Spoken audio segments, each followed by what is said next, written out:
We are here now. Birthday of Prince Abby. We're celebrating the birthday of Prince Abby today. It's his 29th birthday or something. I don't know what's his birthday today.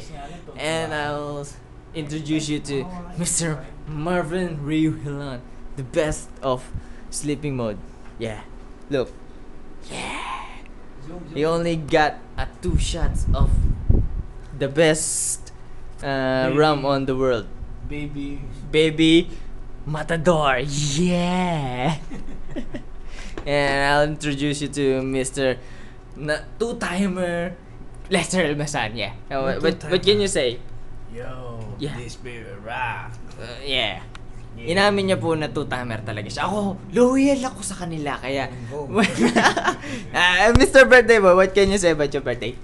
Thank you sa pagpunta, Dudes. Yun lang. At Thank ang you. ganda ng LCD ko. Ang ganda. Tingnan mo na. Ayaw nga. Papakita ko pala yung kanyang biniling LCD na worth 50,000 yen. Ayan po.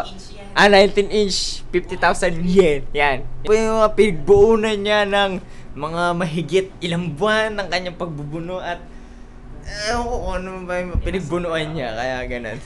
Kaya ngayon, uminom kami ngayon kasi nagpapakasaya.